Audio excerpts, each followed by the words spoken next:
World War II radio operators. The men who kept armies connected. During World War II, communication was just as important as weapons and ammunition. Behind every successful attack stood a group of soldiers whose job was to keep information flowing across the battlefield. These men were radio operators, and their equipment often determined whether commanders could coordinate troops, request, support, or react to enemy movements. One of the most important radios used by American forces was the -300 Seychelles rupees backpack radio. This large and heavy device allowed soldiers to communicate over long distances using clear voice transmissions. Although carrying it was exhausting, the radio became a vital tool for infantry units operating in combat zones. For shorter range communication, smaller handheld radios were introduced. These portable devices helped squad leaders stay connected during fast-moving operations. They were easier to carry and allowed troops to exchange information quickly during battle. Before we continue, if you're enjoying this video, please like and share this video and subscribe to the channel. Your support helps motivate us to create more historical content and bring fascinating stories from history to life. German forces also relied heavily on radio communication. Their military used backpack radio systems that allowed commanders to coordinate troops, vehicles, and support units during military campaigns. These radios required careful tuning and technical knowledge, making trained operators extremely valuable on the battlefield. British forces carried their own communication equipment across Europe, North Africa, and other theaters of war. Many of these radios were large and required extra batteries, often forcing soldiers to carry additional gear during long marches. A radio operator's equipment included much more than just the radio itself. Heavy-duty headsets helped block out battlefield noise so messages could be heard clearly. Special microphones allowed communication even in loud environments such as tanks and armored vehicles. When voice communication became unreliable, operators often turned to Morse code.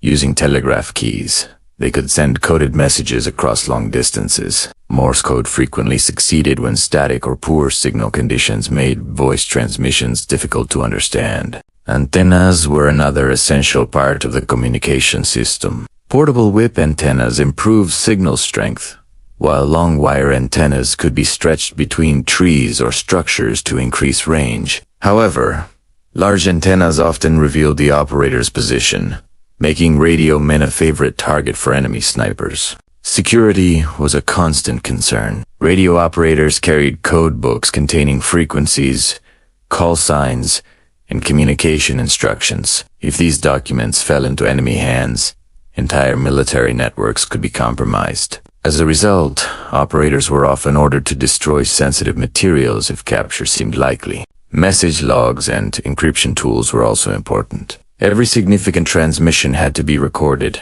and critical information was often encoded before being sent. This helped protect military secrets from enemy interception. Maps, grease, pencils, and synchronized watches were common tools carried by radio operators. Accurate timing and location reporting were essential for coordinating artillery strikes, troop movements, and support operations. The physical burden of the job was enormous. Radios, batteries, antennas, repair kits, and personal gear created heavy loads that had to be carried through difficult terrain. Specialized harnesses helped distribute the weight, but many operators still faced exhausting conditions during long missions because communication equipment already added so much weight. Radio operators often carried lighter weapons for some. They also carried tools for repairing equipment and setting up communication networks in the field. When radio communication failed completely, signal flares could be used to send visual messages. Even simple items such as grounding stakes played an important role in improving signal quality and protecting equipment. Although they rarely received the same recognition as frontline combat troops, World War II radio operators played a critical role in military success.